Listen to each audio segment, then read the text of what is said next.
This is Short-Term Rental Management, the show that is all about short-term rental property management with your host, yours truly, Luke Carl. This episode of the Short Term Show is brought to you by The Short Term Shop. 30-year fixed mortgages, tax benefits, and long-distance management training made easy are just a few of the perks of owning a short-term rental. The Short Term Shop can help you buy and learn how to manage your property from anywhere in the world.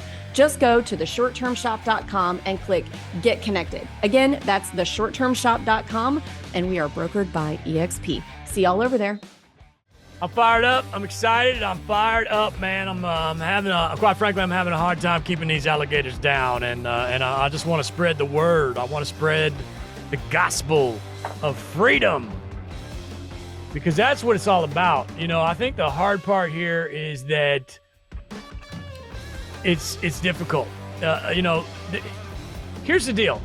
You get so many people that are just Googling, how do I quit my job? I hate my job. What do I do?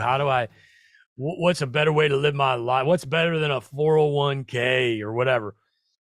And it all leads you to real estate. Maybe it's going to lead you to rental real estate, or it's going to lead you to mutual funds, stocks, bonds. All these things have one thing in common. You need a lot of cash. I'm sorry. This is what the internet doesn't tell you. You cannot. I've got a lot of folks that get into this asset class because they Googled, how do I quit my job? And they want to buy 3 houses and quit their job. And I'm sorry, but that is not how it works. I came from humble beginnings in the Midwest. Put your finger on the middle of the United States. That's where I grew up, in a tiny little town in a cornfield with cookie cutter houses. And I'm very happy and proud of my upbringing. My father was a hardworking dude as a mailman. He went to Vietnam twice. My mother cut hair in the basement of our house. Everybody's hair but mine. The cobbler's son goes shoeless, if you will. And, it's not going to be easy. That's the truth. You can't buy 16 houses and quit your job. I don't care how much. Where are you going to get the money for those 16 houses? Unless you got a rich uncle or something. It just is not going to happen. So on the other side of the coin, I'm about to contradict myself. I did it. I had $16 when I first started in real estate. I had a W-2 that I loved. I wouldn't call it a day job. I wasn't answering to the man. It was a creative gig. And before that, I was in the bar business. Again, not really answering to the man, because these folks were coming in to get drunk, have a good time. I was in New York City in my 20s. It was fantastic. I busted my hump. I ended up owning 25% of a bar by the age of 25 in the biggest city in the world. And it was a lot of work. But eventually you get to the point where you're like, man, I can't bartend until 6 o'clock in the morning in my 30s, and then later on, now there's plenty of folks that do it, lifers. God bless you. You're in the service industry for life, but you're not going to do it at the night shift, grinding hard, making those big paychecks every night and the exciting, fun, big chunk of tips, etc. You're going to move on to happy hours and maybe a local family restaurant type of vibe and that kind of thing. But I knew there was a different life out there for me. And then I wandered again. I did the bar first, and then I did the W-2. Did that for 10, 12 years. And then I just kind of fell into real estate.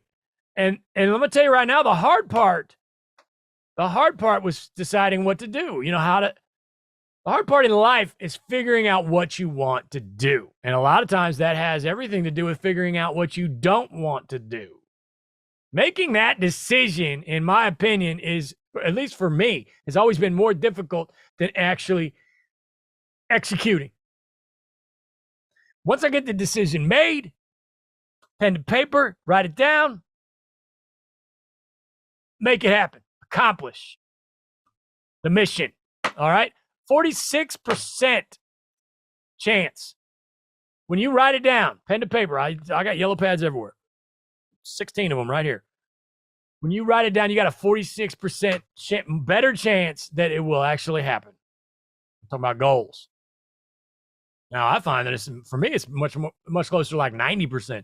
But I've gotten good at determining what the goal should be and being realistic about what I'm writing down. You know, if you're just going to write down, I want 16 Ferraris, it's probably not going to happen, you know, not overnight. That being said, I did read in a book one time, pull up to a stoplight next to a Ferrari. And, you know, the poor guy and me, there's rich and poor, rich people and poor people. I don't like to use those two words. It makes me feel uncomfortable, but I got no choice because I grew up poor. Now I'm not, you know.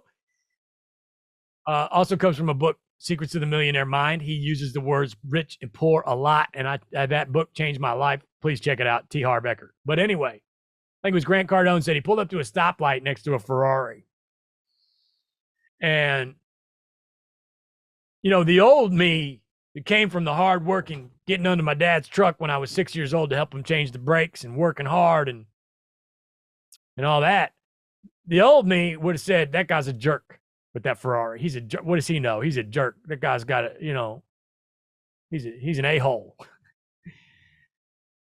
But me now, you know, I know that that's not true. That dude probably worked his ass off to get where he's at. You know, maybe his daddy bought him a car. Who knows? But that's not my problem. It's none of my business either, you know? And so that's just a poor person mentality to think like that, like he was handed that thing. And, I've had trouble. I've struggled with that my whole life, thinking that people were handed things. But you pull up next to that Ferrari at the stoplight, and what you need to say to yourself is, okay, the money to purchase that vehicle exists in the universe. I just got to figure out how to go find it. How do I get it? How do I get it? My piece of the pie, baby. The American dream. And I've done it. You know, I've done it. So in the early days, you know, like I said, I made a decision. I wanted to buy a rental house. Where that idea came from, I have no idea. I hadn't read Rich Dad. I hadn't discovered Bigger Pockets. Bigger Pockets was barely around back then. And what it was, we moved from New York City. We moved from that where I was running the bar to Tennessee, to be closer to my future wife's at the time family. She's from the South. And all of a sudden, it's like, wait a minute, we can buy a house. Let's do this. You know, this is weird. This is a weird concept. Let's try it. So we did. And then we started saving our pennies. And it was very difficult. We didn't have anything. I had $16, right? I had a little bit of a 401k. I think Avery, my wife, had just gotten her first day job. Anyway, so I sat down with pen and paper and I did the old Dave Ramsay style. I didn't know that's what it was at the time. And I'm not a Ramsay fan. I'll be honest with you. I'm not. I think he's really good at keeping poor people poor is what that is. And I have read all of his books because I like to know my enemies, if you will. I just know it's not for me, but I'm going to, again, contradict myself. It worked in the early days before I knew what it was. Now, when I say it's not for me, I don't mean the paying off the loans. Not when you're young. Don't pay off loans when you're young. You got to leverage. You got to get to where you're trying to go. But what I did at Ramsay style when I first started, having not known it, was I saved pennies. So what I did was I did the math and I said, let's buy a $100,000 house. And I just, for whatever reason, I knew that it was 20% down on an investment house is whatever, some reason that was in my head, 20% of $100,000, I'm going to need 20 grand. Well, where's this broke dude from Nebraska going to come up with $20,000? You know what I mean? So we had my day job. She had her just getting her career started. And so I sat down and did the math. And I said, if we live on, it was $700 a week. I'm sorry, 2 weeks. What it was $30, $20 one day. Let me get my phone. Let me get my calculator. I hate even picking up my phone because I know there's 16 things on there people need from me. And why? Because this is hard work.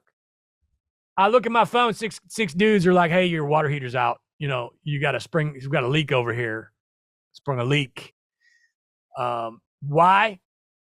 Because rental real estate's hard work. It's hard work. It's rewarding. You're providing people a place to live and, a vacation and have a good life and raise their kids.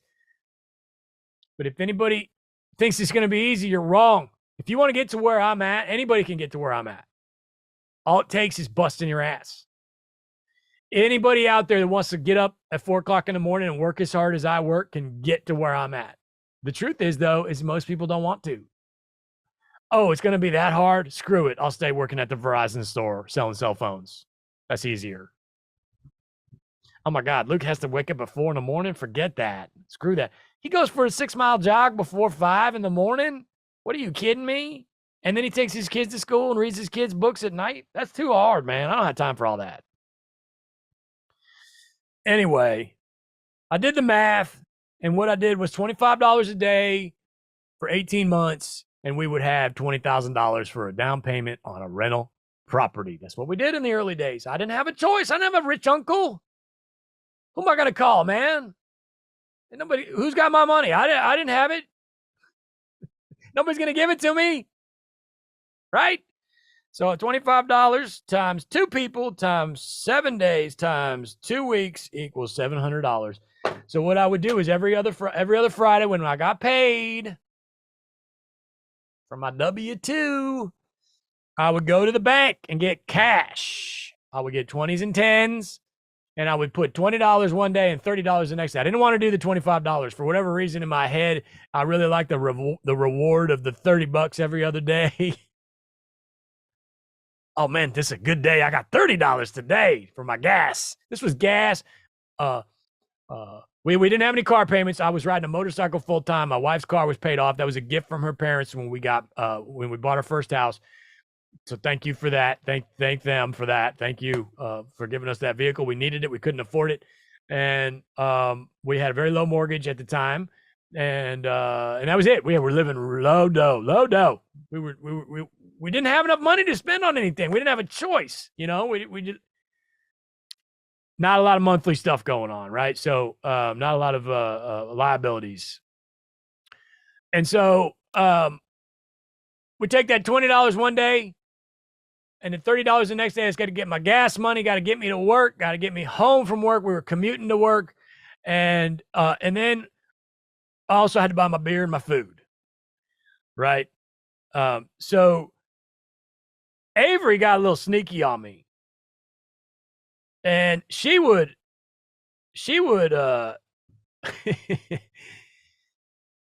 not spend her money. And at the end of the week, she would go to Sephora and get her makeup with her money. She just never spent money. It's not her thing. She's never been that person. And I'd stop at the bar on the way home until I ran out of dough and come on home. Which the good news is for $25, you can't do too much damage at the bar anyway, right? So here's what I did. I go to the bank, I pull out the $700 for 2 weeks, and then I get my Post-it notes. And I would put Luke Monday on one Post-it note, and I'd put $20. Luke Monday on a Post-it note with a safety, what do you call them? Paperclip. And I would do that for 14 days in a row. I'd lay them all out. And I only put one week on the counter and 1 week in the cabinet where I couldn't see it. Because if you start seeing it, you're like, I got all this money. Who cares? It's like if you're trying to lose weight and you got a bunch of Fritos laying around. Just who cares? They're right there. No big deal. Just eat them. Very much like losing weight, this process. The problem is that there is no immediate gratification. Join me live every Thursday for a weekly Q&A all about short-term rental. If you like my vibe, if you're digging the long hair extraordinaire, Cash Flow Carl, and want to ask me questions in real time, join me at strquestions.com. It's a lot of fun. strquestions.com. That's the difficult part. Everybody's got they live on your cell phone. We're like rats in the cheese, man. You give a mouse a cracker. What's the name of that book? Give a mouse a treat. Read that book. I'll put it in the notes for the show. If you give them, I'm going to Google it here. Give a mouse a cookie. Read that book. It's really short. I mean, really, it's a kid book. Anyway, the problem is that immediate gratification is not there, so it's boring, and it's like, oh man, why should I even bother trying to do this? But I did it. $20 one day, $30 the next day. Long story short, we saved up 20 grand. We went and bought a house. Now the problem is how you do it again. Now I'm broke. And that house is only going to make, $200-$300 a month on a single family long-term for 150 grand. Let's do some math. $150,000 long-term rental, 20% down, that's 30 grand. $5K in closing costs, maybe some rehabs, whatever. So you're looking at like $35,000 to get into this one house. let's say you get lucky, you buy something in the Southeast or whatever, in a landlord-friendly state, and you're able to get it for rent for 1%, $1,500, which is that even realistic in today's market? That's a long conversation. But for math's sake, let's go with it. My principal, interest, taxes, and insurance, my PITI, my PITI is $1,000 a month on this house, which with today's interest rates, again, probably not that realistic at that price, right? So I'm just doing some easy math. So we're at $500 rent minus PITI. And we got $200 in expenses. That puts us at $300 a month in income. That's not a lot of dough. You spent all that time, 18 freaking months of living below your means, living for $25 a day to make $300 a month, man. It's a lot of work. But I was dedicated. We were dedicated. We wanted a better future. We did not want to answer to the man. I want some freedom, baby. Freedom. So you take that $300. How many months do I have to wait to buy another one? That's $3,600 a year at $300 a month on this one rental house. 10% cash on cash. You're looking at 116 months of not touching any of that money and not having any catastrophic CapEx to go buy another one. But you can't think of it that way. For the second one, what did we do? We did everything. We did everything it took. And then we went into short term because the short terms bring more cash in. Bigger purchase, though. They're like Avery calls it a turbocharger. She's right. It's like a general in your army. If a single family home is a sergeant or is a private, then a short term is like a general or a sergeant. It goes out there and it directs traffic and makes, it has a bigger responsibility, more work, people working underneath it. The single family $150,000 homes are working underneath it in your army. So anyway, let's continue with the same math we were already doing. Let's say we get two of these things, $600 a month, $150,000 houses. And then now we got $600 a month, and it only takes us 58 months. It takes us half as long with two houses, 58 months. Now I'm here to talk about this thing called life, which is forever, and that's a mighty long time, as Prince would say. 58 months is a long time to come up with $70,000 out of your pocket. But you got to get rid of that immediate gratification crap and think about your kids and your family. A man has succeeded when he's able to provide for the next 2 generations. Don't even think about your kids. Yes, you got to provide for the kids. But you got to look bigger picture. You got to take care of their kids, or at least give them an opportunity to take care of themselves. This is America. I'm 5th generation Nebraskan. A whole long line of people that busted their ass, and I'm proud that I've been able to get to where I'm at. I did have I had a great grandfather that owned a couple apartment buildings. It's in my blood. My dad grew up in a motel, which is, what is a motel? It's a commercial short-term rental, and his grandfather owned that, and he grew up, and it was a pay-by-the-hour motel in Omaha, Nebraska. Go Big Red. So anyway, now we got 2 of these houses, and we're looking at 58 months to get our next one, So that's when it starts to get a little. Now we got to figure out where do we go from here? Well, let's throw a short term in the mix, and how do we get these houses making the money themselves? I've already cashed in my 401k. I've already sold my guitars and my hot rod. I sold the car. I had a 66 El Camino. I sold that thing. I put the money in the fire, put it in the pot, build up the fire. I didn't want to sell that car. I miss that car every day. I got a picture of it hanging in my office, but it reminds me where I come from and how hard I've worked and what I've given up to get to where I'm at. And it's not going to be easy. It's not going to be. You are going to work harder than you've ever worked in your life. All right, so let me pull up a chart here. Let me pull a chart. And this comes straight from Mr. Mike Michalowicz. Profit First is the book. Read it. Love that dude. Read all his books. He's fantastic. Toilet Paper Entrepreneur. Interesting title. Fantastic book. The Pumpkin Plan. Every one of his books is wonderful. Wonderful, wonderful. All right, let me, is Pumpkin Plan Mike Michalowicz? I'm pretty sure. Don't quote me on that. I could be off on it. Somebody's screaming at their car radio right now saying, that's not Mike Michalowicz. I'm pretty sure it is. Anyway, let me pull up a chart and show you what I'm talking about is put this to use. All right. If you happen to be watching on YouTube or whatever. If not, that's okay. I'll describe it. I actually prefer radio podcast format anyway. Okay. So, what I'm talking about here is a way to make sure your money is being put to work, because you buy a house, it goes out into the workforce, and then the money from that house needs to go in. I hate to tell you, I'm gonna break it to you real hard right now. You're not gonna You're not gonna use this money to go buy more crap on Amazon. It's not gonna happen. You're gonna take all this cash and put it back into the cash. Now, one more thing, guys. Hold on. Let me unshare this real quick. One more thing I want to point out. If you got a bunch of dough, you're a high-level dude with some big fancy job making $750,000 a year, you can go buy rental real estate and set yourself up for a pretty kick-ass retirement free from the man. You're going to have to grind it out for 10 or 15 years, 20, 30 years, but you can do that. This is a rich man's game. That's what the internet doesn't tell you. That's not what the podcast don't tell you this. If you got a bunch of extra cash laying around doing nothing, you can go buy some real estate and probably have a pretty good life, especially in 20 years when you paid off the leverage. That's the cold, hard truth, man. And I'm not trying to bum you out. I did it with no money. But I'm trying to get you to be realistic. You are going to have to work your freaking ass off if you want this thing to happen, man. Okay? You got me so fired up. I don't even know if I can find that screen I was just on. All right, let's talk about how we handle our bank accounts. All right? So what you do here is let's say you got some houses. Let's say maybe we built this thing to 10, 15 houses. This is a hypothetical at this point, just to give you a little idea visually of what this looks like, maybe a little down the road.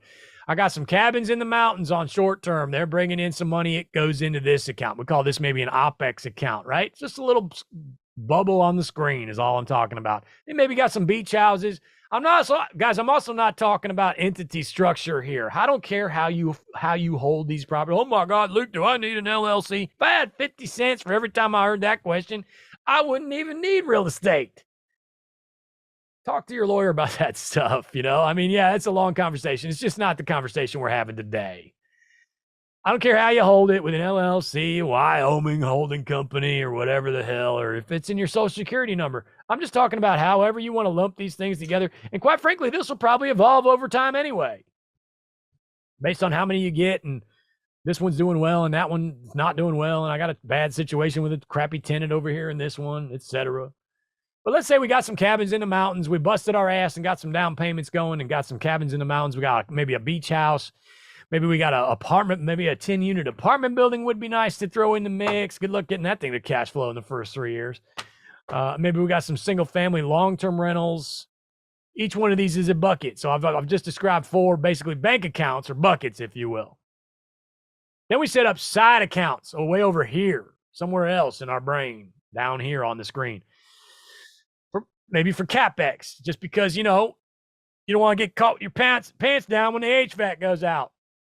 HVACs are expensive, so maybe you take 3% of your income and pump it into a CapEx account. Made that number up, but it's probably a pretty good place to start. And then you can stop pumping money into the CapEx account once you reach a certain number. If you got one house, maybe you want $6 or $7 grand in a CapEx account. Have I run with no CapEx?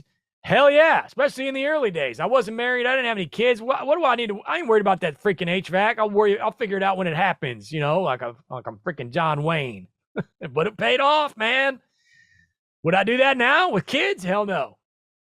Hell no. But back in the day, I had nothing to lose. Born to lose, live to win, baby, like Lemmy. Rocking the Lemmy facial hair right now. Anyway, then we take, and this is the important one here. Well, first of all, let me talk about this one. This one is a different color if you happen to be watching on YouTube. And it looks important, but it's not. The savings account is even less important than damn CapEx. What do I care about savings? I ain't got any money, man. Why am I stocking away money when I don't have any money? You got to put that money back to work. So this account here, forget about it. If you're brand new to this whole thing, throw it out the window. You don't need to be saving any money. You need to be investing. Put every money into the invest account. This account is your new best friend. 3% into these for some CapEx. Once they get to a certain amount, bump this up to 13. The whole goal, guys, is to make it so your daily in and out bank accounts stay the same. When that money comes in, you got enough money in there to pay your mortgages or your insurance, et cetera, out of these. but they stay the same. Basically want to stay, around $1,000 a month when you're first starting out would be a great idea. Everything extra goes into these two. This one, once you get it maybe to, maybe $8,000 would be a good idea, enough for an HVAC.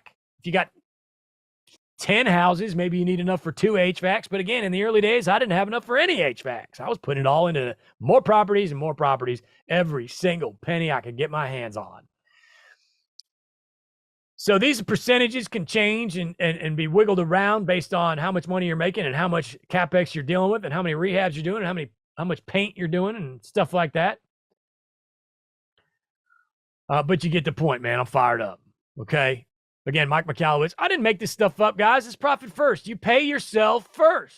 You are not going to make any money off the rents on this property. If you are, you're not going to grow. If you're trying to make money off the rents, you are not going to grow. Okay. So then eventually we can get to the point where these buckets are so big, they're paying for themselves. And maybe then we start having a conversation. Do I start paying some of these properties off? Maybe you got 15 properties in one bucket over here in one town. Maybe you got another clump of 20 single families over here in this town. And then let's say, the first town you got 15 properties in that bucket, for lack of a better way to put it. I probably should put some freaking catchphrase on it because I'll get more clicks on YouTube or whatever. It annoys the crap out of me, but you get my point. Bucket's not the right word. I should have come up with some catchphrase. But if you got 15 properties in this cell of properties, how about cell? We'll go with that for now. At a certain point, you might find that cell to me sounds like prison, so it's not a good word. But anyway, maybe that cell is making $15,000 a month. That sounds like fun. And then after a certain period of months, maybe you take the cash, the profits from that bucket of properties, and you pay off one of those properties. Now we're going back to the Ramsay. It's funny because you start out with Ramsay, then you Kiyosaki for about 20 years, and then you go back to the Ramsay and pay everything off. So I'm in that phase right now. I'm gonna maybe start paying a few of these things off. If you got a big stuff, if you keep the day job, maybe not a great idea to pay it off because the interest is a write-off, but it's deductible. But it's a long conversation. That's not what we're here to talk about today, when to pay things off and things like that. But if you get your bucket big enough, maybe you can start paying off one property at a time in that bucket. And then once you pay off one of them, it's a steamroller, man. It's like building a giant snowball. It takes forever, and you got to pack it down, and takes forever. And eventually it gets big enough. It just starts rolling down that hill on its own. Right. So if you pay off a property, that's a big giant chunk of snow you're adding to your balls. All right. Anyway, long story short, I stole every minute of this from Mike McAllowitz Profit First. You got me fired up today. I enjoyed our time together. But most importantly, what I want to remind you is to don't overthink it, and you got to bust your ass. If anybody told you this was going to be easy, call them a liar. I've worked harder at this than anything that anybody could ever imagine. Waking up early, reading all the books. You got to read all the books. Go read every book. And if you do, you will succeed. I'm going to leave you with a quote from Michael Jordan. Failure is the reason for my success. Long hair Luke, cash flow Carl, the shaman of short term, asking you, please do not overthink it. And I am not afraid to beg for a 5-star review. Please hit me with a 5-star on Apple Podcasts, and I will love you for that. And you'll get some karma coming back to you in the form of 5 stars on your properties. I love you. Don't overthink it.